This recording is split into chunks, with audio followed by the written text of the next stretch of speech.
O Banco do Brasil divulgou seus resultados e eles surpreenderam o mercado. Primeiro pelo fator de ter 60% em queda nos seus lucros, mas também pelo fato de que mesmo com esse resultado totalmente negativo, as ações dispararam. Como que isso é possível? É isso que a gente vai entender hoje nesse vídeo. Se você está chegando agora, o meu nome é Lucas Pires, eu sou analista CNPI e aqui no canal nós costumamos trazer vídeos sobre o mercado com análise, recomendações e tudo que tem a ver com o mercado financeiro brasileiro e internacional. Então já se inscreve, não esquece de ativar as notificações e curtir o nosso vídeo e também entra lá na descrição que vai ter o link do nosso WhatsApp gratuito, lá tem muito conteúdo bem bacana. E agora vamos lá para os resultados de BBS3. Bom, vamos começar aqui pelo resumo principal a respeito dos resultados. Bom, primeiramente aqui nós temos o resultado gerencial, ok? Com lucro líquido ajustado aqui no segundo TRI de 2024 em 9,5 e no primeiro TRI de 2025 em 7,3. Tá? Nós já podemos ver que houve uma queda bem intensa em comparação ao ano passado, né? Só que aí a base de comparação a gente tem que utilizar para evitar sazonalidades o segundo TRI de 2024 para o segundo TRI de 2025 e aí a gente consegue ver uma queda aqui que é muito intensa, certo? Enquanto lá no segundo TRI do ano passado nós tivemos 9,5 bi de lucro, nós tivemos aqui nesse período 3,7 bi de lucro, ou seja, uma queda de 60% na base anual. Se olharmos em comparação com o trimestre anterior, que é o primeiro TRI deste ano, uma queda de quase 50%, aqui mais precisamente 48,7% de queda. O ponto é que o resultado divulgado por todos os veículos de mídia é sempre o lucro líquido ajustado, ou seja, o banco tem um resultado e ele ajusta ali para deixar, claro, dentro das leis, né, dentro dos padrões contábeis, um resultado ajustado. Porém, tudo isso que vem aqui abaixo, como a margem financeira bruta, o custo do crédito, receitas de prestação de serviços e despesas administrativas, também entram na conta. E se nós formos olharmos o lucro líquido contábil, que na realidade pode ser o mais preciso, nós podemos enxergar uma queda ainda mais intensa. Ou seja, lá no segundo TRI de 2024 em 8,9 e agora nesse período em 3,03, ou seja, uma queda de 66% na base anual. E se olharmos ao último trimestre, uma queda de 55% na base anual, superando essas estimativas ajustadas aqui de cima. E aqui fica bem nítido, né? A gente consegue evidenciar a margem, né, financeira bruta, que ela praticamente se manteve, caiu apenas 2% aqui, tá? É ruim, mas enfim, para o drama que o mercado está fazendo é algo super comum, tá? O custo do crédito é o que mais chama atenção, dito que ele saiu aqui no último ano, né, de 7,8 e veio para 15,9, é mais de 100%, ou seja, mais do que duplicou esse custo de crédito, e na comparação, né, trimestral, aí mais de 50% em apenas 3 meses é muita coisa. E aqui entra a questão do custo de crédito, com provisões, inadimplência e por aí vai. E mesmo que na comparação com o último TRI, a prestação de serviços tenha aumentado, na base anual ela caiu 1%. Então, gente, isso aqui é preocupante. Dito que a prestação de serviços também traz muita receita para a companhia. Tá? Então, esse aqui é o resultado geral, né? Um resumo de tudo que aconteceu. Pô, Lucas, mas por que esse caos todo com o Banco do Brasil e com suas quedas? Antes de tudo, vamos diminuir minha cabeça aqui para a gente não tampar a imagem. E agora nós conseguimos ver aqui onde está a distribuição de receitas aí da companhia. Vocês podem verificar que pessoas jurídicas, físicas e agronegócio sustentam todo o patamar de receitas praticamente da empresa. Então aqui nós temos 35,7, vocês podem ver que na comparação aqui quase não muda, então nem vou ficar comparando, tá? Mas é 35,7 aqui de pessoa jurídica, pessoa física, perdão, 35,7 também de pessoa jurídica, bem distribuído, e cerca de 23,7 aqui do agronegócio. E aqui a gente entra com pessoa jurídica, pessoa física, instituições no geral, tá? Então, agronegócio, muita participação, inadimplência muito forte lá no agronegócio, cerca de 1/3 aí das receitas da companhia comprometidas, fora todos os outros danos que são causados, né, por osmose ali nos outros nichos de pessoas jurídicas e pessoas físicas. E é aqui que a gente chega no ponto de inadimplência agregado da companhia, que é o que mais está trazendo receio por parte do mercado, mas gerando provisões, claramente. Quando a inadimplência aumenta, a provisão aumenta naturalmente por parte da instituição financeira. E claro, com esse aumento de provisões, o lucro vem abaixo e aí gera todo esse caos que a gente tem visto no mercado. Então aqui a gente pode ver, né, a inadimplência nessa linha aqui mais de 30 dias e aqui mais de 90 dias e aqui em cima é o índice de cobertura, ou seja, pronto para cobrir essa inadimplência, tá? Então, atualmente aqui em junho de 25 a gente tem aproximadamente 180% aqui de cobertura sobre a inadimplência da empresa, que como podemos ver, desde junho de 2024 até junho de 2025, uma base de comparação de 12 meses, tá? Mais precisamente um ano, nós podemos ver que a inadimplência a mais de 90 dias saiu de 3 e veio para 4,21, um baita salto, e a inadimplência de 30 dias também saiu aqui de 4,38 e veio aqui para 5,92. Em meio aos motivos que nós podemos citar aqui para esse aumento de inadimplência, nós temos questões políticas, questões econômicas e macroeconômicas, a taxa Selic que está nos maiores patamares dos últimos tempos, e também, inclusive, questões climáticas, né, que envolvem toda uma estiagem e produção aí de diversas commodities agrícolas. Vou evidenciar uma e ponto, que é a soja. Tá? Nós tivemos aí muitas empresas mesmo declarando, inclusive, recuperação judicial em meio a esses imbróglios que nós temos passado. Ou seja, são diversos fatores que reunidos fazem com que esses agricultores, esses empresários, empreendedores, essas instituições agrícolas passem por períodos turbulentos, ou seja, a inadimplência por parte dessas empresas junto a quem financia elas, que em grande parte é o Banco do Brasil, assim como mostrado, acaba elevando o índice de inadimplência do banco. E isso claramente aumenta a provisão e, com o aumento de provisão, o lucro vem abaixo. Eu trouxe até aqui o último levantamento da empresa a respeito da distribuição, né, da carteira de crédito do agronegócio aí do Banco do Brasil, e nós podemos ver que existe uma concentração aqui no Centro-Oeste, que todo mundo sabe que é o foco do agronegócio brasileiro, mas que também tem muita participação no Sul e no Sudeste, complementados aí pelo Norte e no Nordeste. No Sul, nós podemos citar inclusive os eventos climáticos que tivemos, enchentes e afins, isso prejudica e muito. O agronegócio é simples, turma. Se faz muito calor, é ruim. Se chove muito, é ruim. Se neva, é ruim. Então, para o agronegócio, sempre aquele clima amistoso, que contribui em ambos os lados, tanto com sol legal, uma chuva dentro do esperado e controladamente, e isso faz bem para o agronegócio no geral, tá? Não estou generalizando, mas é só uma média. Agora, quando há muitas chuvas, como por exemplo aconteceu lá no sul, ou muito calor com muita seca, isso acaba prejudicando o agronegócio no geral. E claro, isso reflete na produção, no desempenho e claramente no lucro dessas empresas. E se essas empresas não lucram, elas não conseguem honrar com seus compromissos de crédito, ou seja, suas dívidas. E aí, quem financia, no caso do Banco do Brasil, é o prejudicado lá no final da ponta. E da mesma forma que eu trouxe a inadimplência no geral, eu trouxe a inadimplência do agro, que a gente pode visualizar aqui que cresceu bastante também. Tá? A inadimplência dos 30 dias aqui, 2,45, veio para 5,5, ou seja, praticamente aí mais da metade, beleza? Praticamente não, mais da metade, né?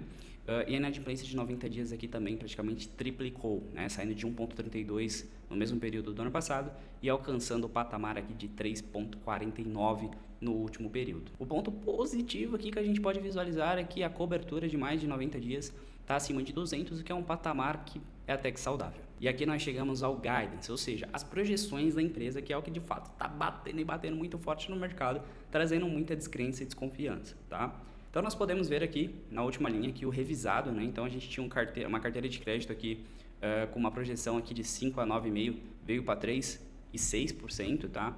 E aqui, claramente distribuindo, nós chegamos até o agronegócio também, por exemplo, que estava de 5 a 9, veio a 3 a 6%, tá? E aqui também temos a margem bruta, né? A margem financeira bruta da empresa, que caiu bastante aqui para 102 a 105 bilhões aí no ano de 2025. Bom, e o custo do crédito, que é basicamente o custo do dinheiro emprestado, né? Nós temos aqui em revisão, né, o intervalo, porém uma revisão aqui de 53 e 56 bilhões. Tá? Sendo que o observado aqui no primeiro semestre de 2025 já foi de 26,1. E por fim, o lucro líquido ajustado, tá, turma? Que claramente está sofrendo revisões para baixo. Isso aqui já chegou a beirar ali 40 bilhões para 2025 e hoje já está revisado a 21 até 25, podendo sofrer novas revisões ainda para baixo, dependendo de como andar a carruagem. E aqui, fazendo uma projeção bem simplista, que é muito difícil projetar qualquer coisa para um banco do tamanho do Banco do Brasil, dito que são muitas linhas a serem projetadas.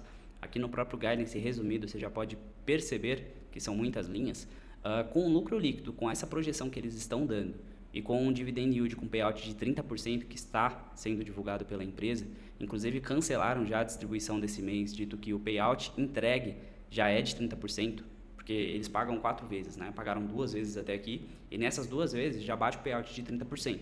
Então, com a revisão para baixo, até 30% de payout, é como se a empresa não precisasse pagar mais proventos nesse ano. Então, existe essa possibilidade. Acredito que lá no último tri eles podem pagar um pouquinho ali só para tentar dar uma agradada no mercado, porque a situação não é muito legal. Mas, em tese, eles já cancelaram o pagamento desse mês, dito que o payout já foi alcançado nos 2 primeiros pagamentos. Então, se você é um investidor de Banco do Brasil visando só dividendos, é um ponto de atenção. E aí, projetando a questão do payout de 30% com preço futuro, com o lucro revisado, nós podemos descer aí o dividend yield de 11%, 10% que está atualmente, lá para 5%.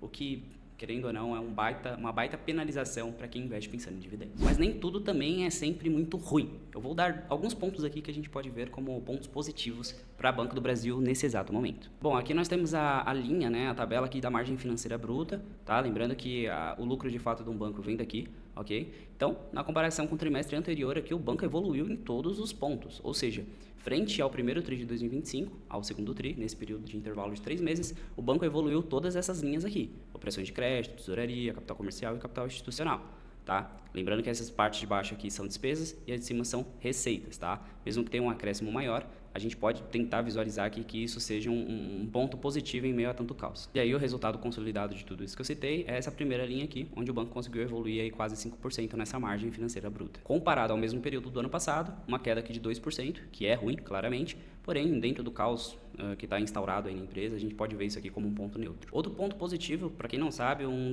a grande fonte de renda dos bancos, uma delas, é o spread bancário.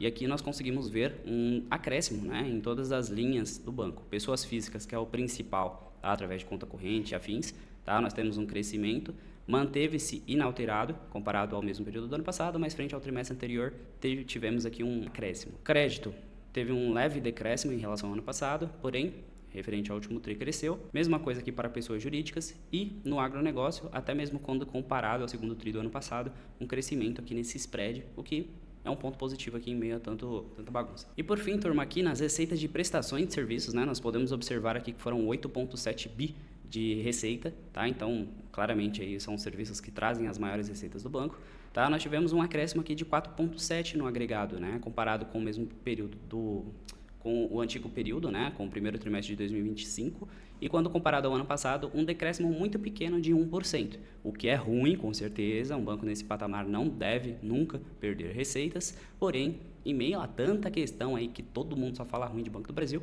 só fala mal, é um ponto que talvez seja a ser levado em consideração também. E aqui, se formos desbravar linha por linha, eu quero ressaltar 2 pontos. Primeiro, conta corrente. Olha a queda das receitas com serviço de conta corrente. Ou seja, é aquela manutenção de conta, que se você for lá para o banco digital, por exemplo, você não terá esse custo. Então, isso aqui já evidencia uma grande migração e corte desse custo também, que para a pessoa lá no final da ponta, para nós meros mortais que consumimos os bancos, né, somos clientes, isso aqui é muito bom. Porém, que para o banco aqui trouxe um pênalti, aqui, um default de 300 milhões aproximadamente. E a segunda linha que eu quero citar aqui, tá, que talvez seja a mais importante, que é a maior linha que nós podemos verificar aqui onde está marcado, é a linha de administração de fundos, ou seja, é a gestão de recursos de terceiros do Banco do Brasil, ok? Nós podemos evidenciar com muita claridade aqui 10% de crescimento no ano a ano e quase 3% aqui de crescimento frente ao último trimestre. Então, a administração de fundos já chegou aqui a uma receita nesse TRI de 2,57 bilhões, o que, em meio a tanta bagunça, aqui é um ponto bastante positivo. E após vermos todos esses números, nós entendemos que o Banco do Brasil passa por um momento muito complexo. O fato do mercado ter precificado o valor das ações acima num dia único, num intradia, é um movimento muito mais emocional do que racional. Muita gente acaba comprando para tentar pegar esse ponto de queda. Muita gente estava esperando só o resultado ruim para comprar mesmo, para ver se conseguia pegar um desconto ainda maior. Enfim, são N motivos que nós podemos justificar, até porque se prestar atenção um dia antes dos resultados, as ações já subiram aí praticamente 2 ou 3%, evidenciando que muita gente já estava tentando prever esse movimento antes mesmo da divulgação de resultados.